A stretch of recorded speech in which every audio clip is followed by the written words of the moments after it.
told me that that morning, that afternoon, she was kind of indecisive about it.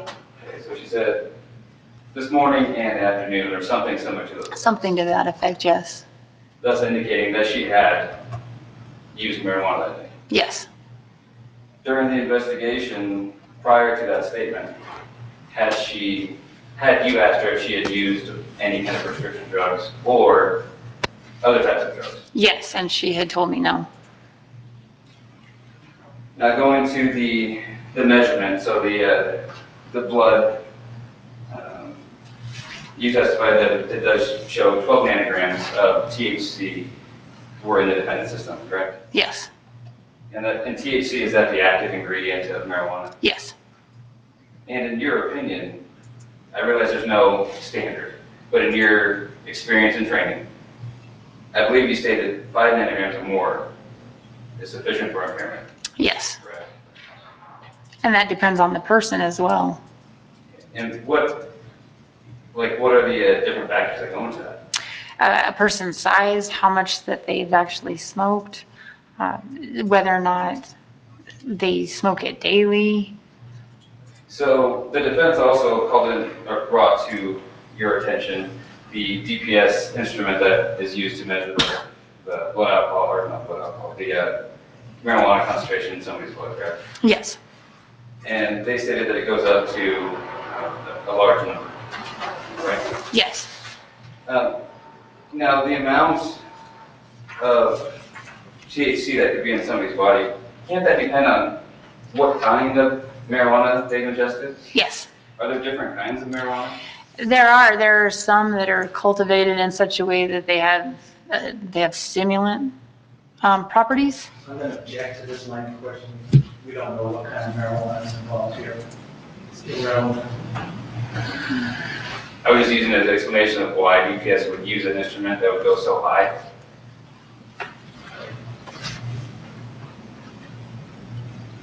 I'm going to sustain the objection. I'm not seeing the connection there.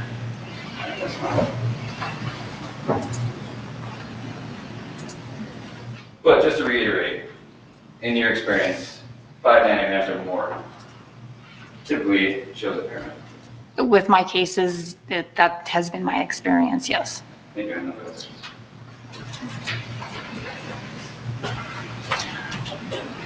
Do any of the jurors have any questions for Sergeant Ashby? Or if you do, please write them in the bailiff will pick them up.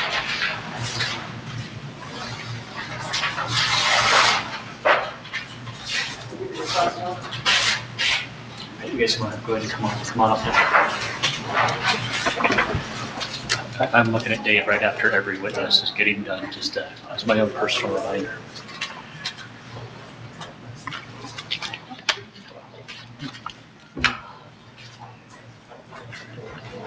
This anger.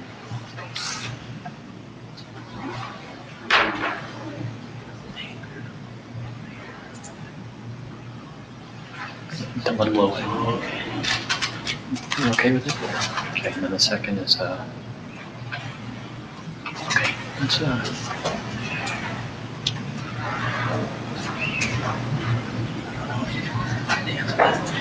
think she can answer that. She can ask her that. The one that didn't ask. I thought they all got answered through your guys' questioning.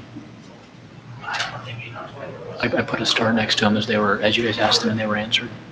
So just, okay, so to the, okay.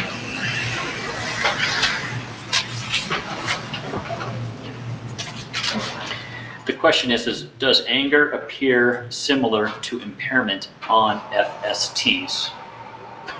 I've never noticed that. So we do have an answer. Are there any further questions? And just, we did have the previous questions. I believe that they were answered through the question of the attorneys, as some of those would have been more appropriate for this witness rather than the other witnesses. Can I follow up to that question here? I will let Mr. Loader follow up too.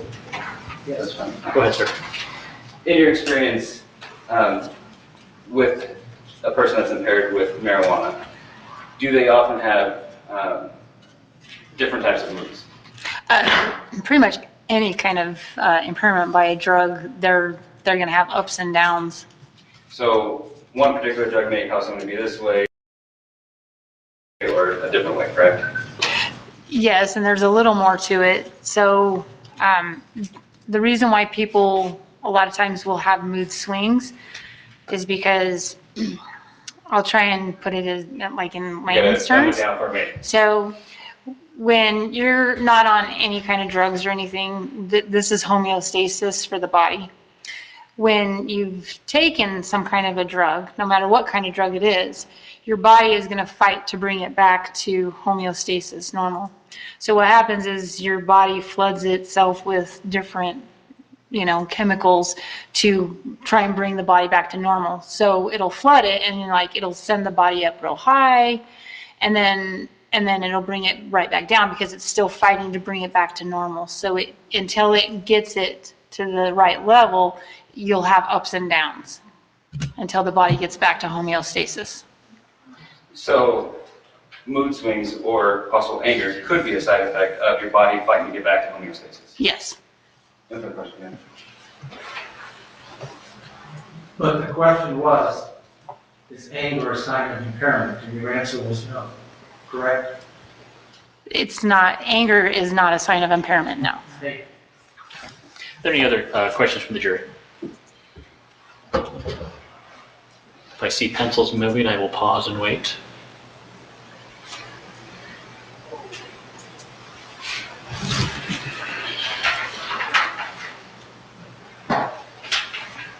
Are there any other questions?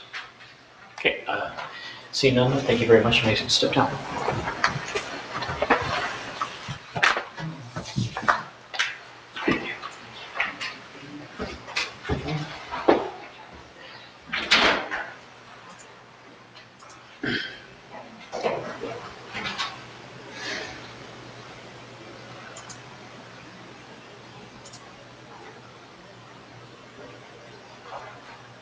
Oh, sorry, Your Honor.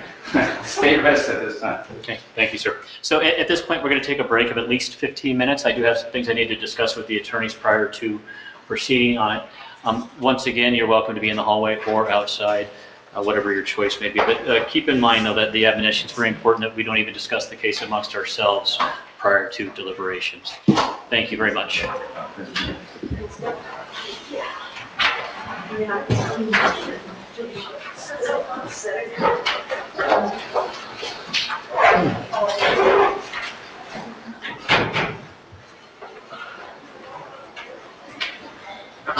And we can take a 5-minute for ourselves until she comes back. Okay. Sorry, I was writing down some notes and I was Hey, this is how I enjoy myself, is I just sit there and stare at you. You know how you can feel someone like looking at you? I felt it. Like, oh, sorry. That's my passive, That's creepy. my passive.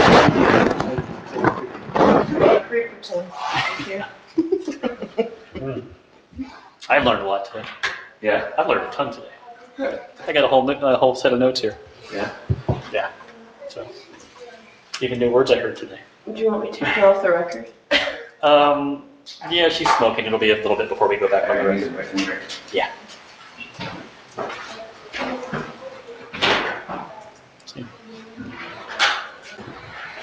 So, we are back on the record here, 2022, 1948, State of Arizona versus Becky Bell. We do have attorney for the state, attorney for defense, and Ms. Bell present along with the case officer, that we are not in the presence of the jury. So I'm sorry, I thought that's what you said just now. I just announced who's in the room. Your Honor, at this point, I'd like to make a motion for a judgment of acquittal under Rule 20. I don't believe the state has met its burden of proof here. The charge is driving while impaired to the slightest degree under the influence of drug or alcohol, in this case, drug. The testimony, number one, is completely devoid of any bad driving behavior whatsoever, other than having a headlight out. It's an equipment violation. We have an irate person who could have very valid reasons for being irate at any point or at any rate. She was uncooperative at first, but then became cooperative. And then was subjected to field sobriety tests in the weather. 72 degrees doesn't sound cold to a lot of people. But this morning in here, it's probably colder than that. But the point being, they did sit some field sobriety tests, which are very subjective. They could be interpreted any number of ways. They actually went through 5 tests when it's standard to go through 3.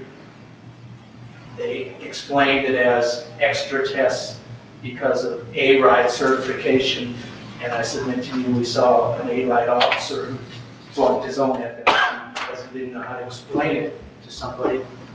The concept of estimating 30 seconds, not just think of 30. The DRE was influenced by the MedTox results, which were described as extremely weak. I submit she should have made her opinion long before, or way before ever looking at any scientific, even if it's not admissible, indication of what she's looking for. The DRE even told Ms. Bell on the video, based on the officer's observations, she determined that we're going to arrest. She didn't even say the third thing that she determined, that the DRE determined her impaired. She just said, based on the officer's observations, we're going to arrest you for DUI. I don't believe there's sufficient evidence to prove impairment at all. I would request that the court enter a judgment of acquittal. When you're ready, Mr. Nunes. Thank you, Judge. As you know, when a Rule 20 burden is lower than reasonable doubt, the court must look at the light most favorable to the state. In this case, you're right, they didn't see her with bad driving. However, they did have a probable cause and made a stop. Once they did stop the defendant, she showed signs and symptoms that were later proven through the standardized field sobriety tests. Defense claims these are subjective tests, but these are standardized field sobriety tests that are accepted nationwide. Defense also argues that the DRE didn't come to a conclusion and told the defendant that based upon the officer's observations on the roadside at SFSTs, that they were going to cite her. It is true the officers or the deputies did not need a DRE in this case. The reason they got the DRE is to make a confirmation to aid them to figure out what was going on. As we all saw, the defendant was acting very abnormal. She was immediately yelling at the officers and showing signs of aggression. She showed ample signs of being under the influence of some sort of substance, thus making her impaired to drive, even in the slightest. So with all the evidence presented, the state feels that the trier of fact should decide this case based upon the evidence. Thank you, Judge. You want a last bite, Mr. Loader, your motion? No. Okay. A couple things there that I could agree with both sides on that. I think, and it is the state's case, and there are definitely some holes in the procedures that were used on making the presentation to the court today. I think everybody could agree on it. There are a few things that could be done better. Something you did say, Mr. Loader, was there was no sign of impaired driving behavior. It's not an element of the charge to actually have the impaired driving behavior. It's just the impairment and driving, not a combination of the two. I think the issues that I was listening to as far as how the presentation was concerned, I think those just go to determination by the jury for the weight that they would give to that testimony. So the motion the Rule 20 motion is denied. Do we want to take a few more minutes? I know we're getting a little late in the day, but you know. I just need a couple of minutes. Okay, very well. Then we're on your time, Mr. Loader. And Judge, the two officers that testified, they would like to sit in during closings. I told them I'd check with you if that was okay. I think that'd be okay during closing. Just at. I don't. Okay, yeah, during closing would be fine.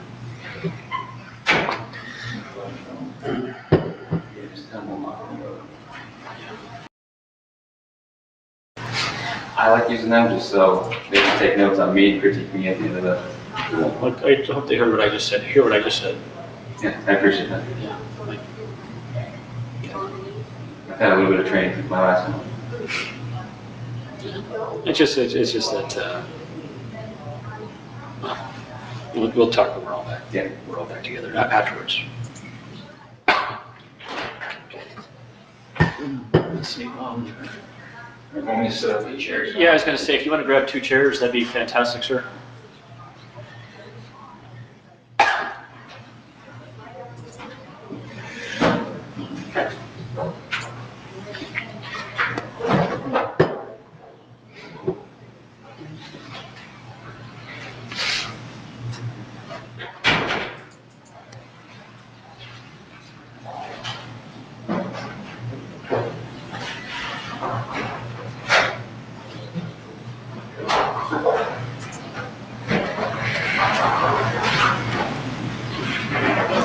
They're going to wait, though, until he decides whether to call. Yeah, Yes. I assumed he wasn't, but. I don't see any reason to send the jury back out.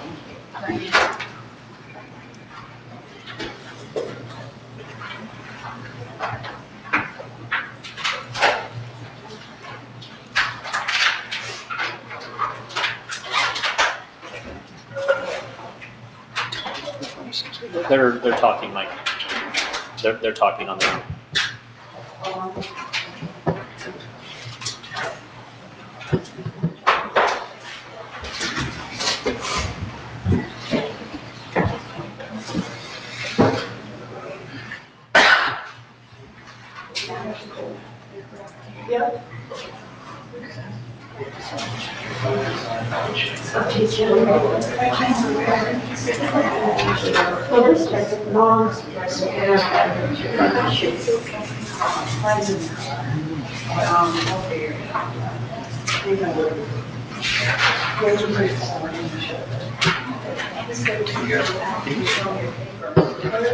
So I guess tomorrow some of the clerks are going to Prescott for training.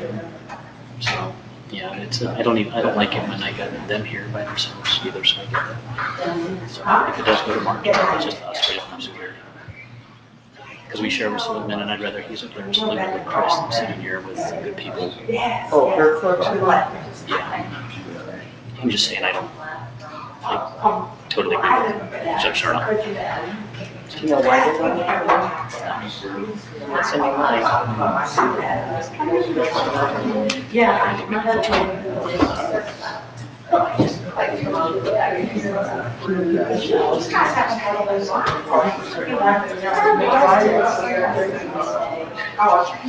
Yeah. I like salads. I love that salad. That's what I'm trying to stay because of the guys. It's a good time to start storing stuff in groceries. That's 2 cases. Blackberry, Australian loves green beans, so we'll have raspberry peas too, so I don't think I love peas with certain food. Apples, lemons, and peaches, greens, and candy corn.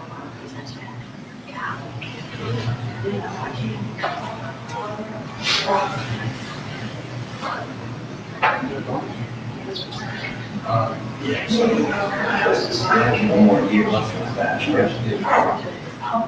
Well, he asked me like, he's been just one for a long time. And you know what? Yeah. We try to have it here. So I know. And I don't love this.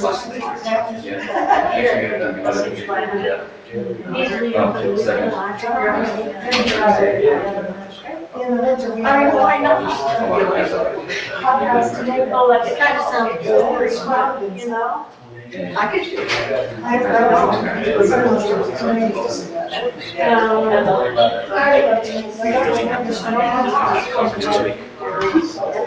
I got an email from Roll. We should go do that today. We'll do it when we get done today. Yeah. I don't know how to do it. think there's two that can go tomorrow, two that can go on Thursday. Where did they train there? Well, I guess. I should just, yeah. I'll try to get in trouble for me to send our photos. I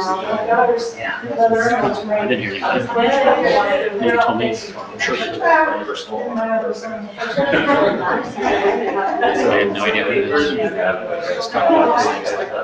Unless they went to Birdie, they went to Birdie, they came back to Prescott, and they're gonna teach them good burritos. I don't know. If we got offered, I'd hear what it is. I'd love to have training. I know you don't want that. I know you don't want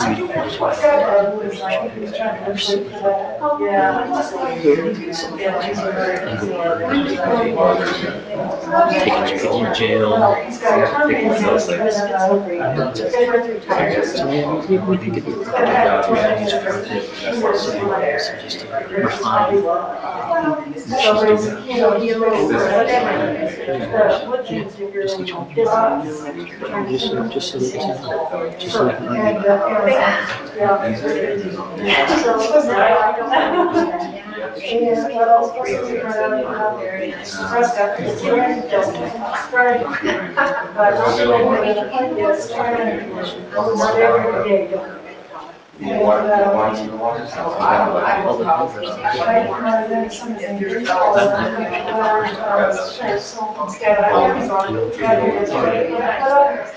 Well, guys, what you're about this. But you want to get it back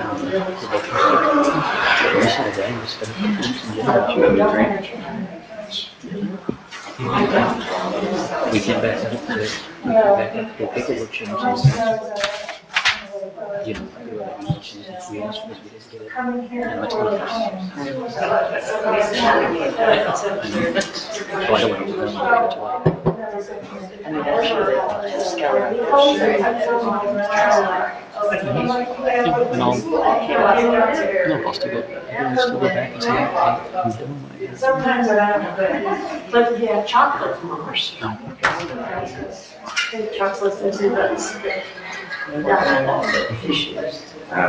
Strawberries. with chocolate. Yep, I see you great. Wait.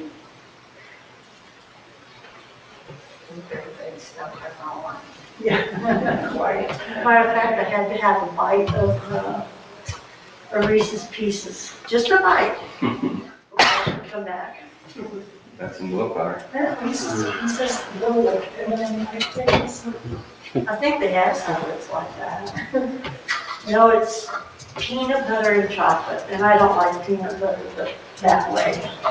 And the Reese's. Before you did that, there was no peanut butter and chocolate. That's right.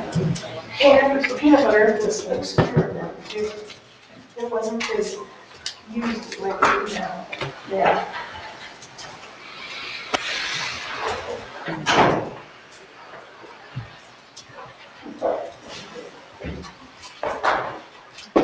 We are back on the record for State of Reserve versus Becky Bell. I do know presence of counsel for the State, counsel for defense, Ms. Bell, as well as the members of the jury.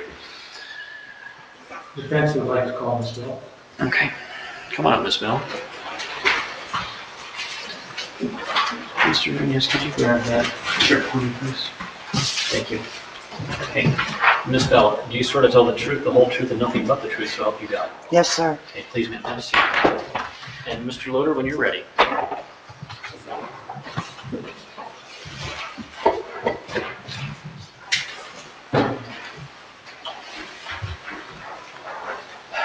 Good afternoon, Becky. Good afternoon. Quite a day so far. Where do you live? Live in Congress. Do you also live in? I live in Colorado also right now. Yes, back and forth. In May of last year, where were you living? In Colorado. Okay. And what brought you to the Congress area on the day of this event? Funeral for my brother. And what were the circumstances of your brother's death? Well, actually, we still don't know. The last time that he was seen, he was in the hands of the police, and they still have not told us what happened to him. What police? Mesa Police. So your brother passed away while he was in custody of Mesa Police? Yeah, they must have found him or something. They just called my mother and told them he was dead. And when was that in relation to this traffic stop? Well, we were here for the funeral, so it was about 2 weeks prior. Okay. Is it fair to say that that night, when you were driving, you were in a frame of mind where you didn't trust police officers? I really wasn't even thinking about my trust for police officers. My father's a police officer. So those things weren't on my mind as I was driving. Okay. So what's the first thing you remember about the incident? With the police officers, Yes. they were super aggressive right from the very beginning. As soon as DeLeas came up to the window, he'd asked me about my driver's license, and I told him I didn't have it. He asked me why not. I said, we usually just walk up to the store with our dog, but we are in a hurry. My daughter and her friends were having a spend the night thing, and so we just hopped in the car, chained up the dog and hopped in the car and went to the store. So I didn't have my license, and then he starts to tell me that he can arrest me for not having my driver's license on me. Okay. So initially, when he walked up on the car, you were cooperative and rolled down the window? Yes, before they came up to the car, when you're stopped by a police officer, you roll down all the windows, you sit with your hands on the steering wheel so they're not scared, so they can approach the vehicle and conduct their business. And then Officer St. Gelais said he could arrest you for not having your license. Correct. And what happened next? I don't remember like the exacts of the conversation, but it was kind of, then the conversation went downhill at that point. It made me start to be concerned. And were you angry? Scared. Okay. So what we saw in the video is pretty accurate, correct? It's a video, yes. And you were scared. Definitely, yes. And at any point did they allay your fears? No, Make them worse. much worse. I had to ask for a supervisor multiple times and did tell them they're not showing the part of the video where I had told them, I'm afraid of you. This way that you're acting, it doesn't make sense. I would like for you to call a supervisor. I asked them multiple times. And then when they asked you to do some field sobriety tests, you did them, correct? Yes, To the best of your ability. yes. Were you nervous and scared at that time? I felt like that would be a way that I could finally go home. They could give me the sobriety test and I could go home. How far was home? Across the street. A couple 100 yards? If 100 yards, no, my kids were watching, my daughter and her girlfriends were watching them give me Yes, these Your Honor. field sobriety tests Hold on for a an second. hour. Hold on a second. Facts, not in evidence. She's answering the question of how close her home was. She's testifying as to what her daughters were viewing. We'll proceed. Withdraw. Okay, the answer, please just strike that answer from the record, so please disregard the answer that Ms. Bill just gave.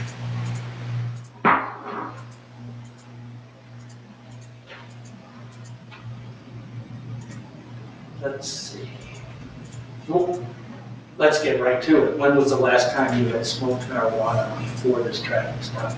It was in the morning time, I believe, because I had the kids all day, so it wasn't, you know what I mean, we were running around and stuff.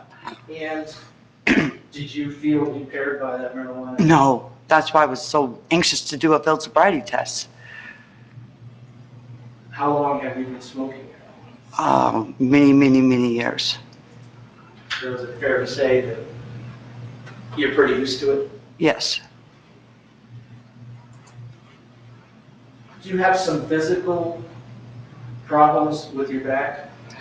Well, after, I'm kind of grateful for this to happen because I saw it on the video, how my back was all crooked into the side, and I was very shocked that I wasn't able to do the field sobriety test, like that I couldn't stand straight in that. So I had gone to a chiropractor, and he had shown me all the stuff that I've been working on it. And when they asked you about medical questions, you answered there's nothing wrong with your legs, correct? Correct. Didn't mention the back because you didn't know.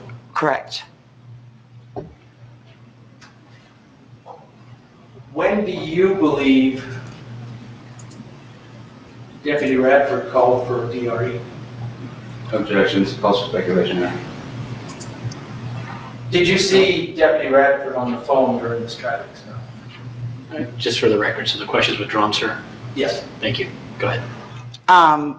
He went back to his car right after they were both kind of taking turns standing there by the car, trying to figure out what they were going to do. And then Radford went and made a phone call, and then he came back and said that he sees me being up and down and angry, so he thinks I'm under the influence of something, and asked me if I would do a field sobriety test. Okay, and you did the field sobriety tests, and then they had you blow into a machine that showed no alcohol, correct? Correct. And they asked you to take a DRE exam, correct? They asked me to take a DRE exam. I asked them, I said, if that is something, okay, sorry, it's in the video, but it don't, She's answering the question. It was a yes or no question. Okay, so you're saying she's not answering the question, and you're saying she is answering the question. Will you restate the question? Please. Did you agree to further testing? Okay, and so that's the question that you're answering. I guess I didn't, yes.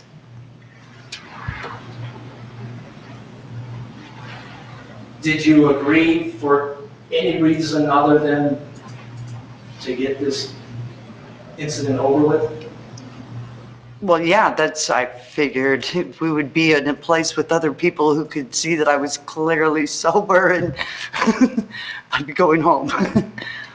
Okay, and did they at any time promise that if you passed the tests, they would release you? Yes, Radford had said that. He said, he wanted to do a DRE exam, and if the DRE did not see any impairment, then I could go home.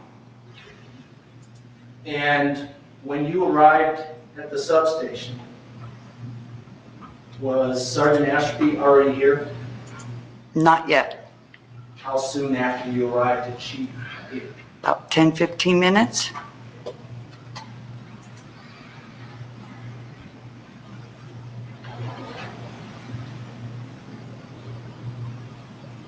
You were sitting in the substation while she performed the DRE, correct? Correct. You did everything she asked you to do. Correct. During that time, did you feel any impairment? No.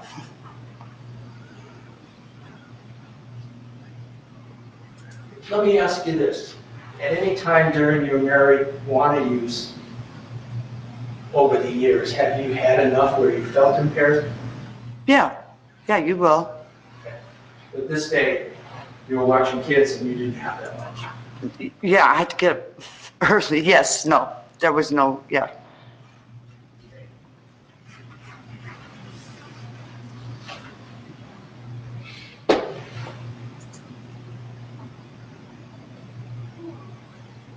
Did you see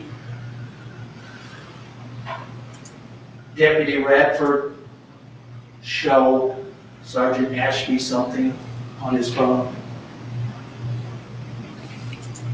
No, I didn't see them. They weren't ever looking at a phone together that I recall. Oh, Ashby. I'm sorry. I thought you were talking. Yes, yes. So you were there when Deputy Radford showed Sergeant Ashby something on his phone? Yes. And did you hear his comment?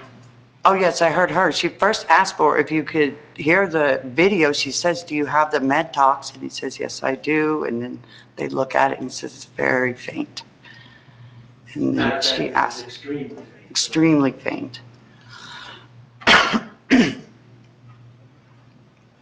And at some point, did Sergeant Ashby and Deputy St. Gelais leave the room for a while? Yes, Did you hear anything of that conversation? no. And after they came back in, what happened next? Then, I guess Deputy Ashby, said that she was charging me based on the officers So asking. please stop. What I asked was your aggressive behavior towards Officer St. Gelais. I don't think that my behavior was more aggressive than theirs. Oh, sorry. Thank you. We all saw the video. You're pretty angry, correct? In your opinion, I think I'm asking everybody, you. yeah, no, I don't think that I looked really angry. I feel like everyone around me looked more angry than me. Hold on a second, Mr. Newman, Mr. Loder, come on.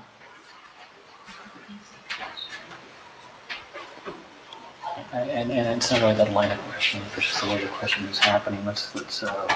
And you're more than welcome to ask the lady question, I don't have part of it, let's try to make sure we're not talking over each other if you do need help. Do you need Ms. Bill to help her understand that? Yeah. You want to have a quick conversation, and then Mr. Newman, you take care of your side of Also, Just slow down when he asks multiple questions. Stop. Say which question, or, try to give one-word answers, but he's borderline badgering you, so. Shorter answers. Yeah. And wait till he finishes a question before you answer. Okay, I'm sorry. Thank you, sir. When you're ready, Mr. Nunez. thank you, Judge. So you just stated that's typical behavior of yours. It's hard to answer a typical behavior for a very untypical situation. Please. Mr. Nunez, let her answer, please. Thank you. That was just the end of it. It's hard to say. I think that it would, in my mind, I think it's a normal reaction to the situation that was going on. So it's normal to cuss at police officers? Objection, Your Honor, that's not what she said. Overruled. So is it normal to cuss at police officers? I think we see it a lot when police officers are saying things that we don't like or things of that nature. Oh, crap. Okay, and real quick. Sorry. We all saw what happened, or we saw the video there, but we're not going to do it here. Do you understand that? You just said the word crap. We don't use the word I'm crap. sorry. Yeah, I guess cuss words do fly out of my mouth without me thinking about them. That, yes.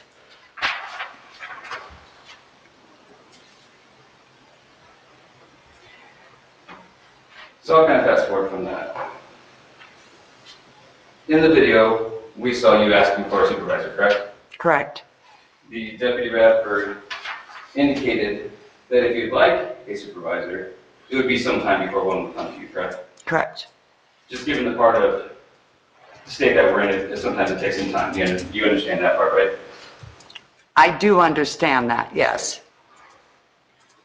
Did they ever tell you, no, you can't have a supervisor? No, they just ignored my request before that.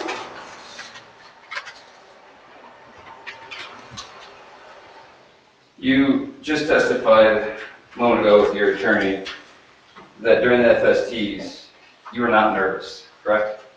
I was not nervous. During that, sorry, what was that word you said before? During that, Not nervous? no, you said during that During your testimony to your... FSTs. Okay, sorry. That I was not nervous during my FSTs? Correct. Definitely not starting out. No, not at all. It was a way for you to prove your innocence, right? Exactly. But then once you realized that you failed the tests,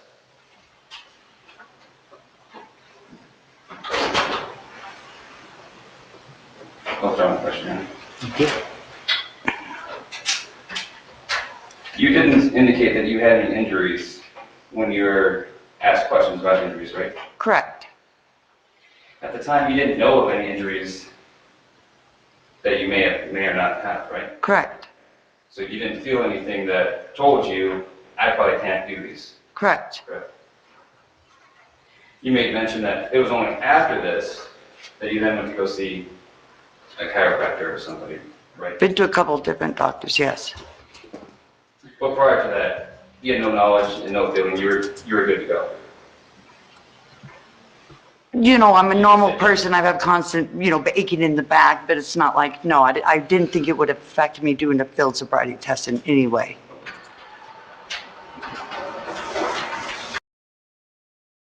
So is So asking, please stop. What I asked was your aggressive behavior towards Officer St. Gillet. I don't think that my behavior was more aggressive than theirs. Oh, sorry. Thank you. We all saw the video. You're pretty angry, correct?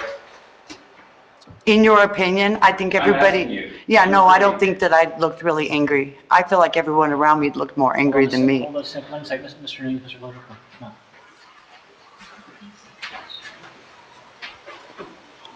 And it's not really that line of questioning, it's just the way the question is happening. And you're more than welcome to ask the lady question. I don't have a but let's try to make sure we're not talking over each other. If you do need help, do you need Ms. Bill to help her understand that? Yeah. You want to have a quick conversation, and then Mr. Newman, you take care of your side of it. Also, time. Just slow down when he asks multiple questions. Stop. Say which question, or, try to get one word answers, but he's borderline badgering you, so. Shorter answers. Yeah. And wait till he finishes a question before you answer. Okay, I'm sorry. Thank you, sir. When you're ready, Mr. Nunez. Thank you, Judge. So you just stated that's typical behavior of yours.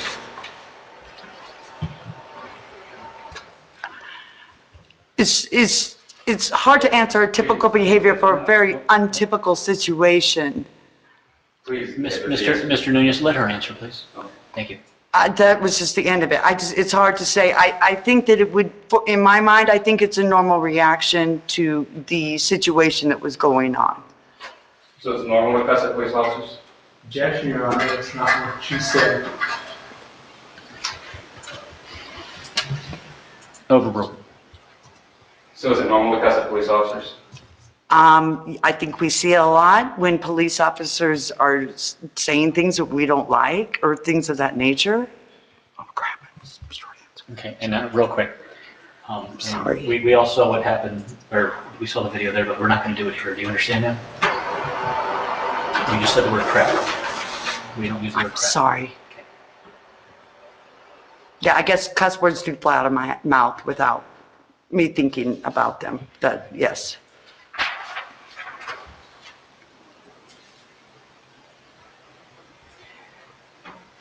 So I'll kind of fast forward from that. In the video, we saw you asking for a supervisor, correct? Correct. The Deputy Radford indicated that if you'd like a supervisor, it would be sometime before one would come to you, correct? Correct. Just given the part of the state that we're in, sometimes it takes some time. You understand that part, right? I do understand that, yes. Did they ever tell you, no, you can't have a supervisor? No, they just ignored my request before that.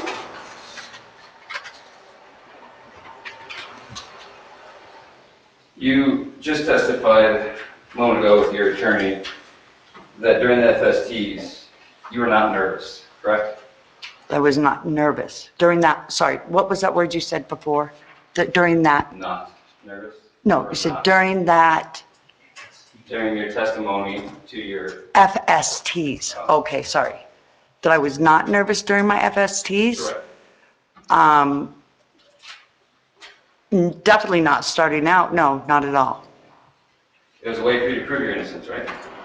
Exactly. But then once you realized that you failed the tests,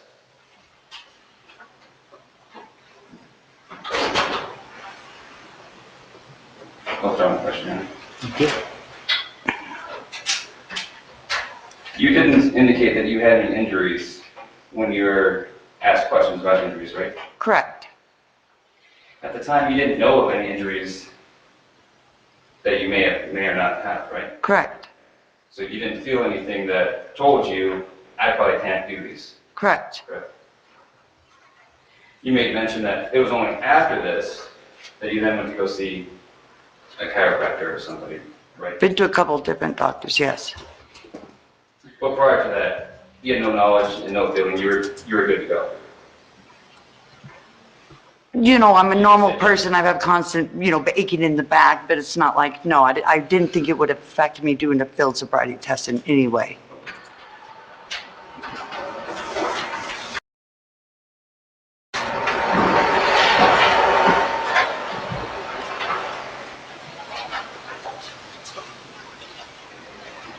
Also in the video, is when you were here, and I believe it was Sergeant Ashby that asked you when the last time you had smoked marijuana was.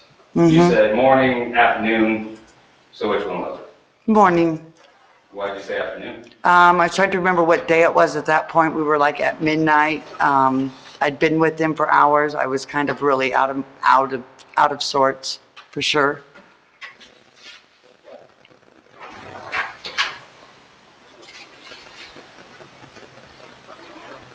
All right, no further question.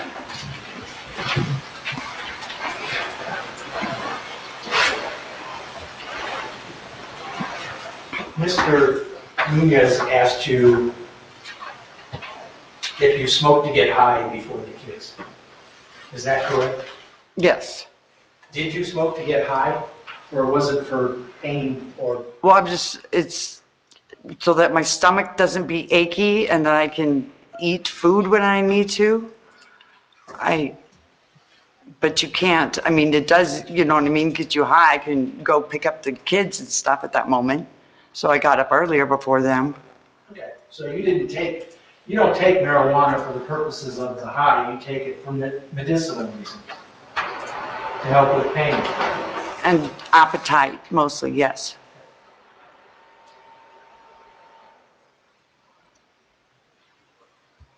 I have no further questions, Your Honor. Thank you. And does the jury have any questions for Ms. Bell?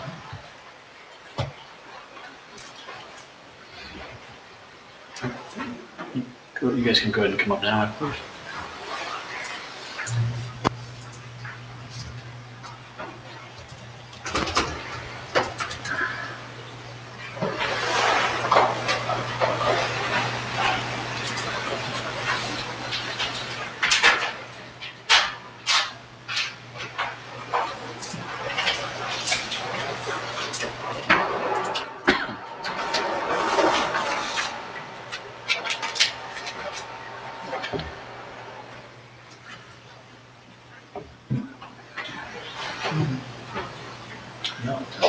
No, it's not relevant now. I'm sorry. It's not relevant now. It might not be anyway, so not to be asked. Okay. All right. Okay. So do we have any other questions for Ms. Bell? I don't see any pencils moving, so therefore, Ms. Bell, you're more than welcome to step down. Thank you.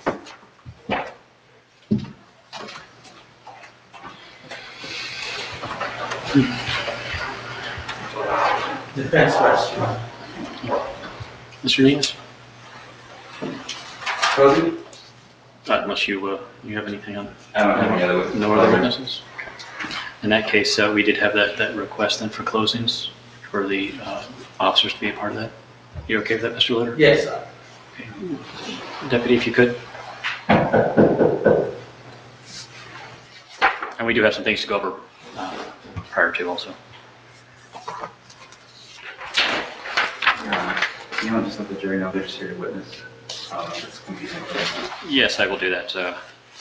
I'll do that prior to, actually, real quick, can I get the attorneys real quick, please? Mr. Litter, could you come up real quick, just to go over finals? You still have the proposed finals from this morning? Yes. Okay, you can use my copy if you want. And I will ask at the end if we get to it. I just want to know if there's anything we need to take off of the finals that we had proposed.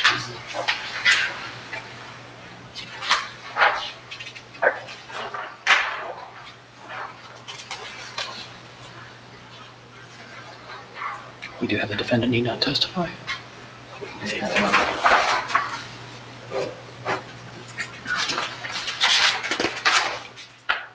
voluntariness of defendant's statement? Keep it on.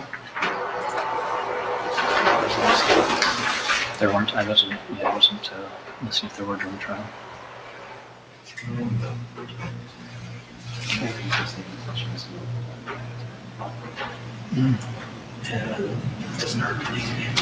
Okay, so I'm going to take your copy back here in a second.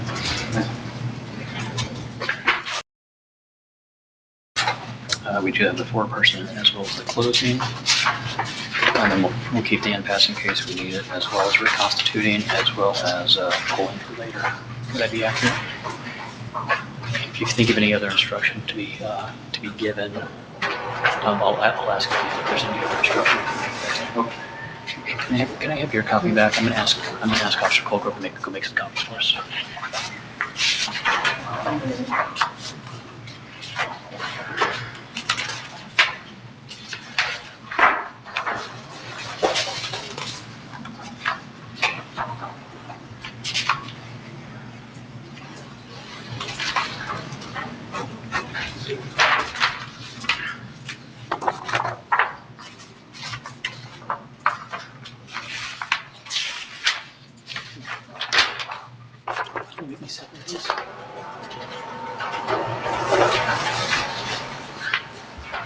Prior to closing arguments, I'm going to go over some final instructions with the jury. You will each have a copy of these prior to deliberations in this matter. So the final jury instructions, the duty of the jury. It is your duty as a juror to decide this case by applying these jury instructions to the facts as you determine them. You must follow these jury instructions. They are the rules you should use to decide the case. It is your duty to determine what the facts are in the case by determining what actually happened. Determine the facts only from the evidence produced in court. When I say evidence, I mean the testimony of witnesses and the exhibits introduced in court. You should not guess about any fact. You must not be influenced by sympathy or prejudice. You must not be concerned with any opinion that you feel I have about the facts. You as jurors are the sole judges of what happened. You must consider all of these instructions. Do not pick out one instruction or part of one and ignore the others. As you determine the facts, however, you may find that some instructions no longer apply. You must then consider the instructions that do apply together with the facts as you have determined them. The indictment information is not evidence. The state has charged the defendant with certain crimes. A charge is not evidence against the defendant. You must not think that the defendant is guilty just because of a charge. The defendant has pled not guilty. The plea of not guilty means the state must prove each element of the charges beyond a reasonable doubt. Presumption of innocence. The law does not require a defendant to prove innocence. Every defendant is presumed by law to be innocent. You must start with the presumption that the defendant is innocent. Burden of proof. The state has the burden of proving the defendant guilty beyond a reasonable doubt. This means the state must prove each element of each charge beyond a reasonable doubt. In civil cases, it is only necessary to prove that a fact is more likely true than not, or that its truth is highly probable. In criminal cases such as this, the state's proof must be more powerful than that. It must be beyond a reasonable doubt. Proof beyond a reasonable doubt is proof that leaves you firmly convinced of the defendant's guilt. There are very few things in this world that we know with absolute certainty, and in criminal cases, the law does not require proof that overcomes every doubt. If, based on your consideration of the evidence, you are firmly convinced that the defendant is guilty of the crime charged, you must find her guilty. If, on the other hand, you think there is a real possibility that she is not guilty, you must give her the benefit of the doubt and find her not guilty.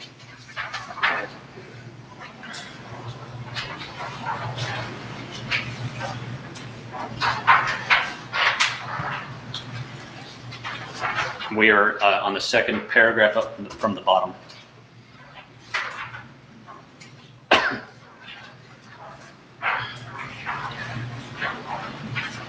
Jury not to consider penalty.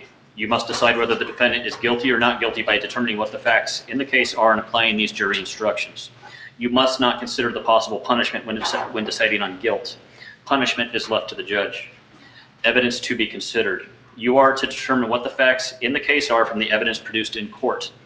If an objection to a question was sustained, you must disregard the question and you must not guess what the answer might have been. If an exhibit was offered into evidence and an objection to it was sustained, you must not consider that exhibit as evidence. If testimony was ordered stricken from the record, You must not consider that testimony for any purpose. Defendant need not produce evidence. The state must prove guilt beyond a reasonable doubt based on the evidence. The defendant is not required to produce evidence of any kind. The defendant's decision not to produce any evidence is not evidence of guilt.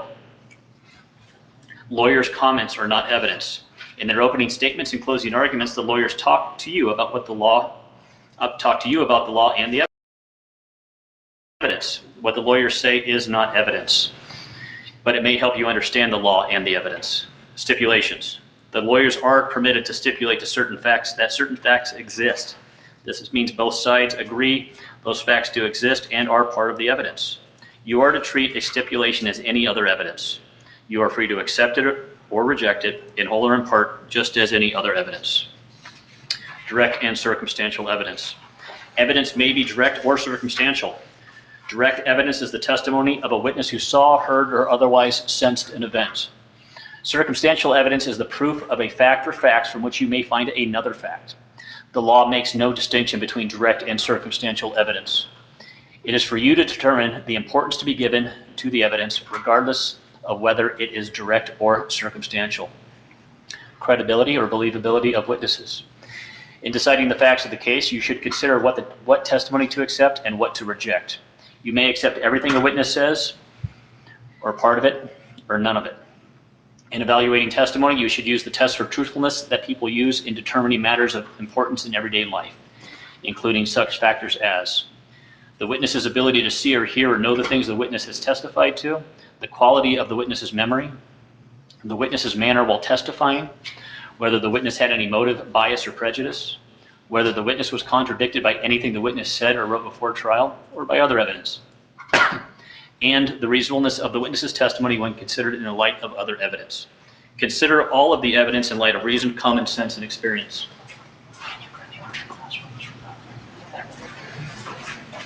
Testimony of law enforcement officers. The testimony of a law enforcement officer is not entitled to any greater or lesser importance or believability merely because of the fact that the witness is a law enforcement officer. You are to consider the testimony of a police officer just as you would the testimony of any other witness. Expert witness. A witness qualified as an expert by education or experience may state opinions on matters in that witness's field of expertise and may also state reasons for those opinions. Expert opinion testimony should be judged just as any other testimony. You are not bound by it. You may accept it or reject it in whole or in part, and you should give it as much credibility and weight as you think it deserves, considering the witness's qualifications and experience, the reasons given for the opinions, and all the other evidence in the case. Excuse me for 1 second. I really need to clean my glasses. They've been dirty this afternoon.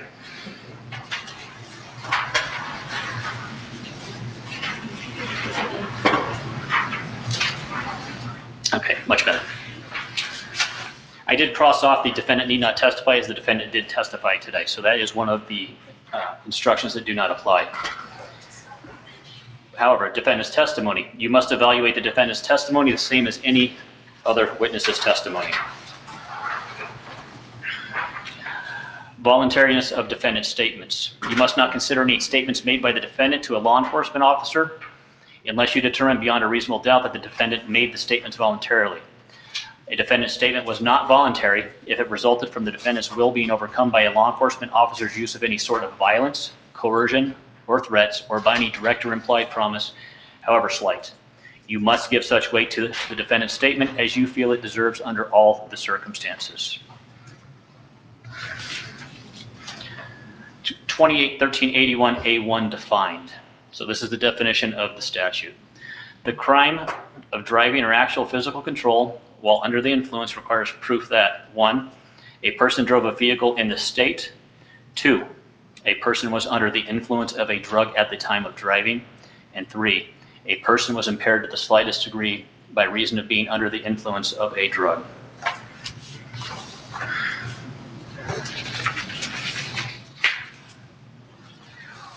When you go to the jury room, you will choose a foreperson, and the role of that foreperson is important, but please remember the foreperson's opinion about the case is not more important than that of the other jurors. The opinions of each juror count equally. The jury foreperson's responsibilities will include the following: make sure every member of the jury is present during all discussions and deliberations, preside over the deliberations, and make sure that the deliberations are conducted respectfully and all the issues are fully discussed. The discussion should be open and free so every juror may participate. All jurors should be allowed to state their views about the case and what they think the verdict should be and why. All members must agree unanimously on the verdict. Therefore, the foreperson should count the votes to ensure every juror has voted. If you reach a verdict, you will fill out the verdict form and sign the form on behalf of the jury. If the jury reaches a verdict, and we'll go to closing right after this instruction. If the jury doesn't reach a verdict, the foreperson will inform the bailiff, and when the jury returns to the courtroom, that foreperson will bring a signed or unsigned verdict form, as well as any question forms that may have been used. When you do come back to the courtroom, the court will ask the foreperson whether the jury has reached any verdict, and the foreperson will answer yes or no. The foreperson is not expected to read anything to the court. That will be done by the clerk. Any additions or corrections to the instructions as read? Okay.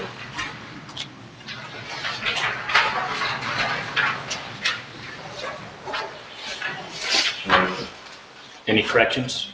No. Any additions? No. When you're ready, Mr. Nunez. Thank you, Judge.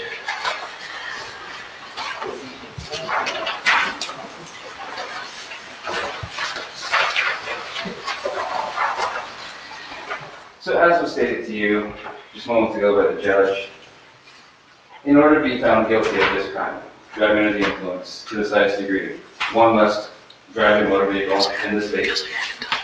One must be under the influence of an intoxicating substance such as marijuana, and one must be impaired to the slightest. There's one thing that's not disputed: is driving in the state. Clearly driving. She wasn't pulled over for bad driving, that's correct. She was pulled over because she had a burnt headlight.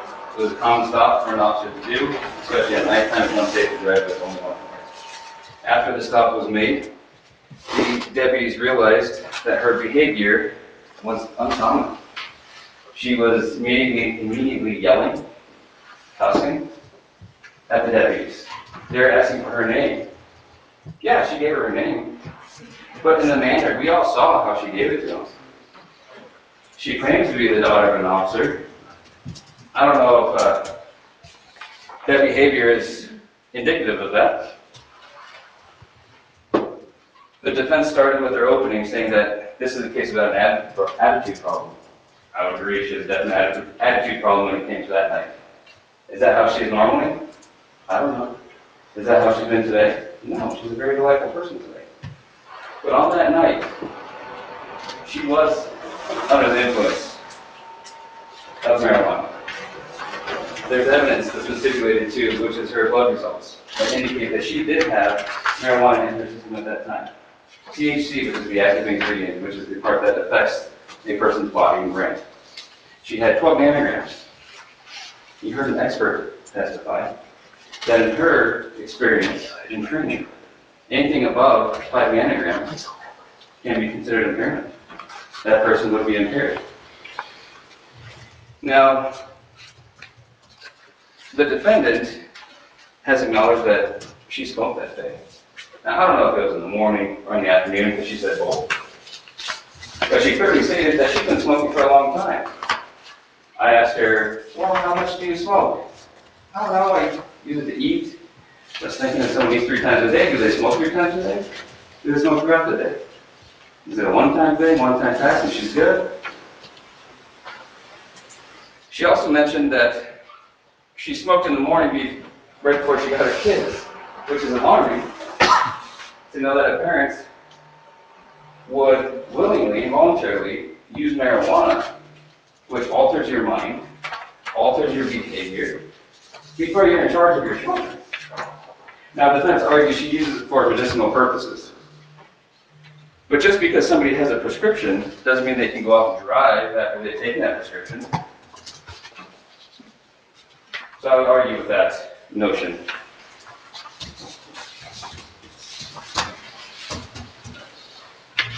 You also saw the videos of her failing the standard field sobriety test. Now, I agree, Deputy Radford should have done a supplemental report. That way he could have put his information in his own words, but he didn't. Okay, it's a mistake, he's human. when he was telling her to think to 30. I know the defense made a big deal about that, thinking to 30. But the bottom line is, we watched the video. Did she know what he meant? It seemed like it. Did she even ask him, well, do I count? And he said yes. You saw her then tilt her head back. I assume she was counting in her head, I don't know. But she got to 30 in 19 seconds. That is a sign and symptom of impairment.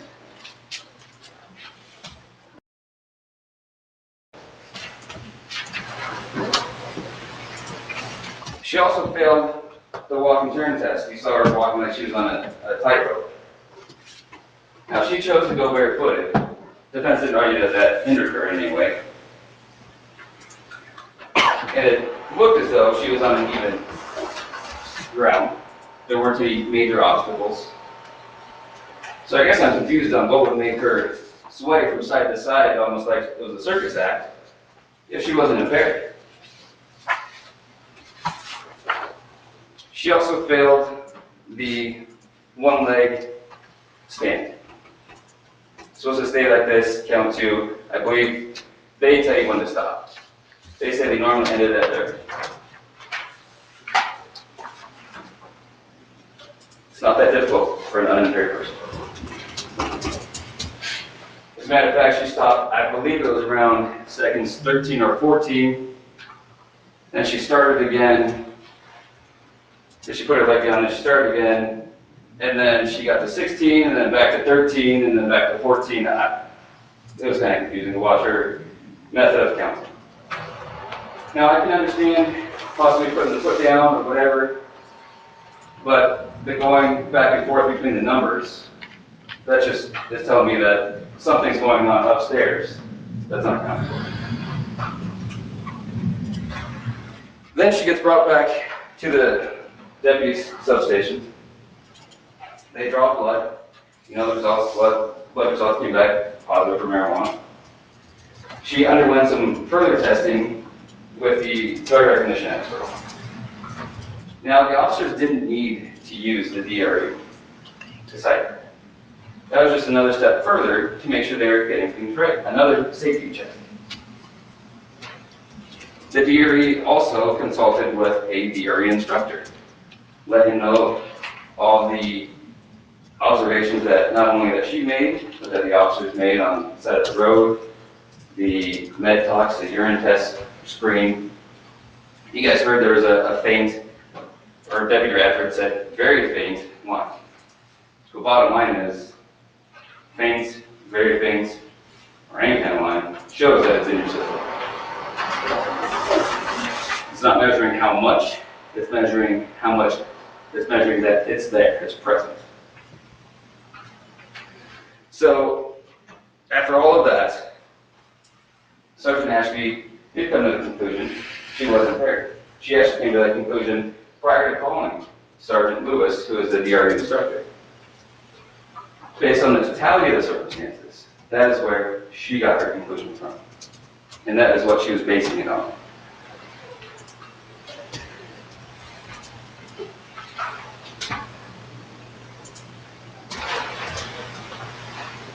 Sergeant Ashby also talked about the bodies wanting to be at a homeostasis level or even level. So the way she explained it is, when you take something and it throws you off, whether it's up or down, your body's always trying to get back to right here. And that's true for all of us. Similar to, I would say, a diabetic. So the body's trying to get back. So when you take a substance, either makes you go up or go down, but the body's trying to get back. And so sometimes the body overestimates how much it needs, how much endorphins or whatever chemicals, as Sergeant Ashby described them as, to make the body get back to that even playing ground. So with that being said, mood swings can happen. Anger is a mood. Thus, showing that she could have been on one of these highs or lows based upon her marijuana usage. It was her body's natural reaction to trying to be normal, trying to be level, trying to be at homeostasis. So I implore you to look at all the evidence, video, the blood results, the testimony from these deputies, given the totality of the circumstances, you must look and see was she impaired to the slightest degree. Now, slightest degree could be on a scale of 0 to 100, right? If you say, out of 0 to 100, are you impaired? And you say 1, that is still impaired. It's not 99, it's 1. But that's still impaired, and that's what is required of the statute. It's impaired to the slightest degree. Thank you.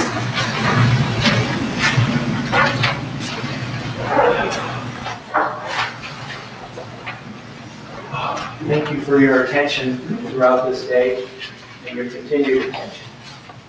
It's my job now to argue against what Mr. Nunez says.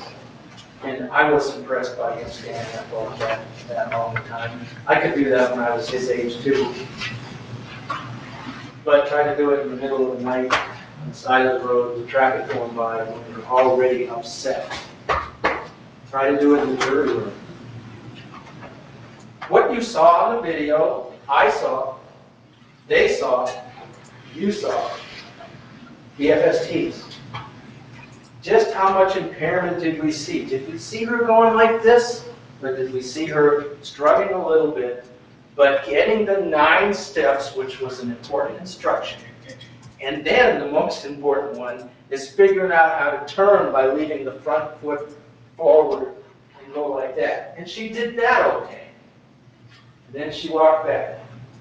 9 steps again. So she got her numbers right. I still take great exception over Deputy Bradford's pick up 30. That makes no sense. Sergeant Askey testified, tell the people, imagine 30 seconds in your head and then put your head down. Both officers put the stopwatch on her.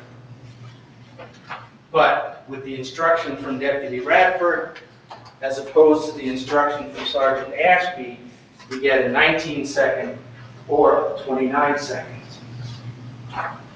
We're talking impairment to the slightest degree. It's a horrible concept, but it's the law, because it runs a whole gamut of possibilities. Unlike alcohol, there's a number. There's a magic number science can tell you. Above this number, you're impaired. Below that number, you're probably not impaired. And below another number, you're not impaired. We don't have that middle one. We got a testing machine that goes from 0 to 100 nanograms, and she comes out 12, plus or minus 3. So she could be 9 nanograms, or she could be 15 nanograms. And Sergeant Ashby says she's seen people impaired as low as 5.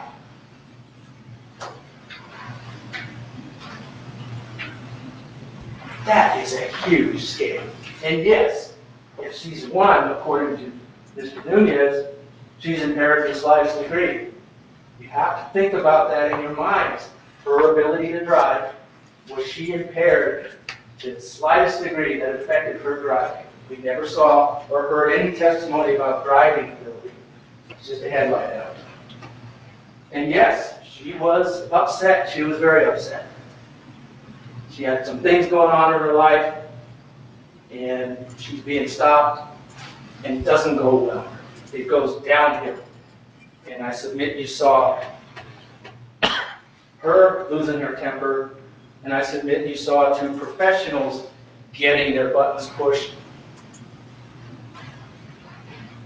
Can't blame them. They're human too. But after a while, she was cooperative and calmed down. Perhaps that might have been the time to issue the ticket for the headlight out. But no, we've gone this far. Let's find her impaired. Let's find reasons to push this further. She's so angry that she's got to be impaired. She has to be impaired. She wouldn't talk to us like that. These days and times, there are plenty of people that would talk to officers like that with no substance. But let's go to Miss Bell. Again, she cooperated after the initial, and they're talking about mood swings. She was cooperative throughout the videos during the field sobriety test, videos you saw at the station. She did everything. She complied with everything they asked for.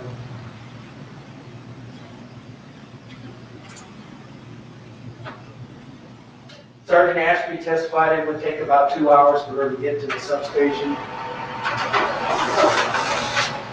She was very short time between the